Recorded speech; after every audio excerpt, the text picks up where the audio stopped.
Hello and welcome to the Adroit Dojo podcast. I am your host, Darnell. This is episode 26 and we are talking about grip training today. So grip training is one of those topics that's often asked about in grappling and unfortunately is not greatly understood or how to train. And it's one of those things where unless you have a sport-specific personal trainer, it's not one of those that are covered in most workout programs you find online. So like most things, there are multiple aspects to grip training and forearm training. To begin with, we have squeeze or crushing strength. This is where, let's say you grab an empty can of pop and crush the can. That would be squeezing strength. Next, we have hold or static strength.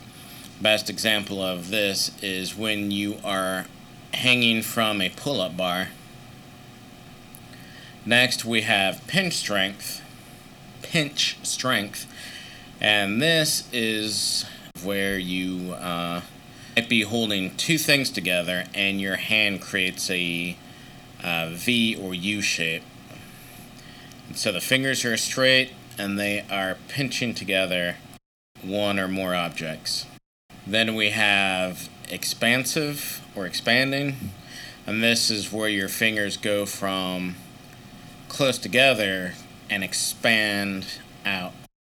Next we have plasticity, the ability to forcefully be changed from what position it is without incurring injury.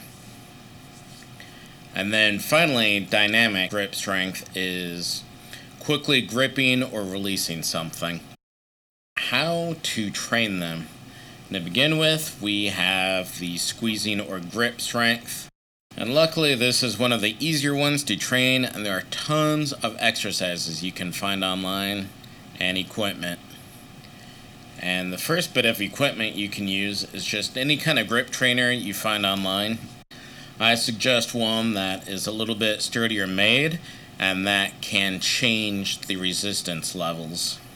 Most of them are pretty sturdy and long-lasting, so you don't have to worry about that. The current one I have is mostly plastic, and I've had it for about 6 years now, and it looks like it will still be able to last me several years. Next is towel pull-ups or rows. So you hang a towel from a pull-up or a pull-up bar, and then you simply grab that and do your normal pull-ups or rows or any other such exercise where instead of holding the bar you're just gripping the towel. Next is medicine ball palming. So like how you would palm a basketball, you would just do this with a medicine or slam ball as best you can. And along the lines of the towel before, you can wrap a towel around a barbell, dumbbell, something like that, or even a foam pool noodle. Wrap that around the bar, so that way it increases the diameter of it, so it takes more effort to hold on to that. And the next area we'll be talking about is hold or static strength. Probably the best one are body hangs, and you can do it on the bar or have a towel, use foamies. And they also have hard plastic devices where you can put around the bar to increase its diameter as well. You can also do farmer carries and other carries, maybe not front carry or overhead carry obviously, but anything where you're holding on to the weight and the weight is pulling against your hand works. And the point of this is to keep your hand position in the same spot for at least 30 seconds. That way it really builds up that muscle endurance for holding a static position. Next is the pinch strength.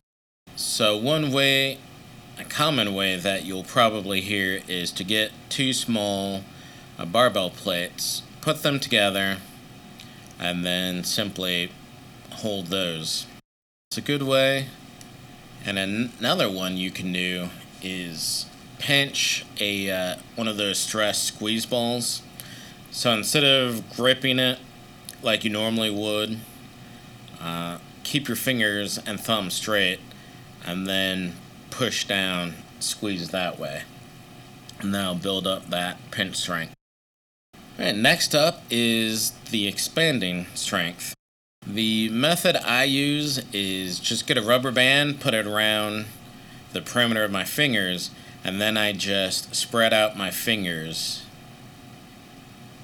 And I do that multiple times, and that really does the job. Some other methods is if you stick your hand in as deep water as you can, quickly expand and contract. That will also work that. Then, of course, there is sand in a bucket. Next up is dynamic grip strength. Some good ones for this is the rope climb.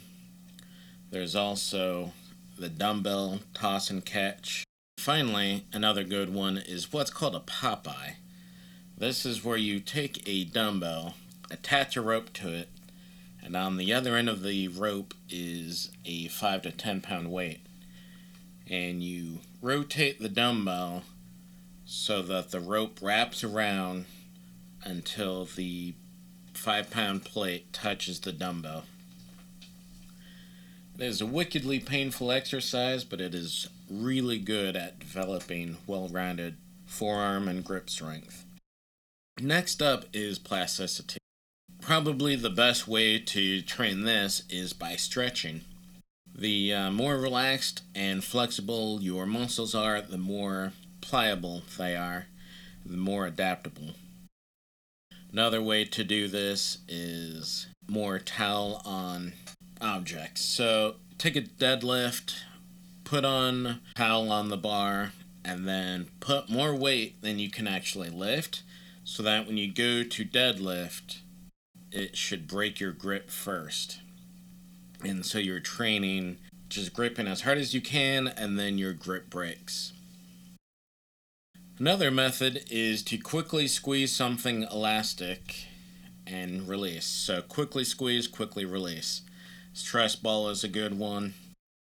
And then finally, another example is to have a clinch hold and then pull on cable band. So what this means is, let's say you're doing a necktie.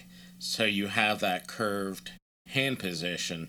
So you will hold a band just like you'd be doing an underhook or holding their head, and then pull on the band just like you would on the person.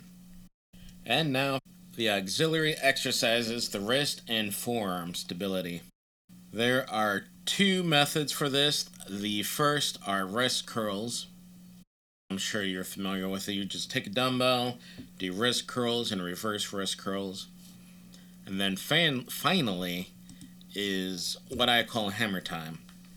It's a series of exercises that includes a similar exercise to wrist curls, except instead of normal extension and curling, it is the other plane of motion on your wrist.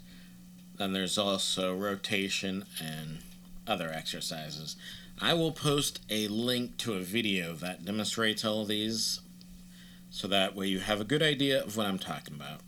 So just hit up all those, and the video includes wrist curls anyway, so it's a good video to check out, and it will definitely help with your elbow, wrist, and grip strength. So there you have it. This covers the various types of your grip strength training. If you have any questions, comment below. If you have different exercises you use that you found success with, link them below. Let us know so we can all learn. And again, I am Daryl, and this is the Adroit Dojo Podcast.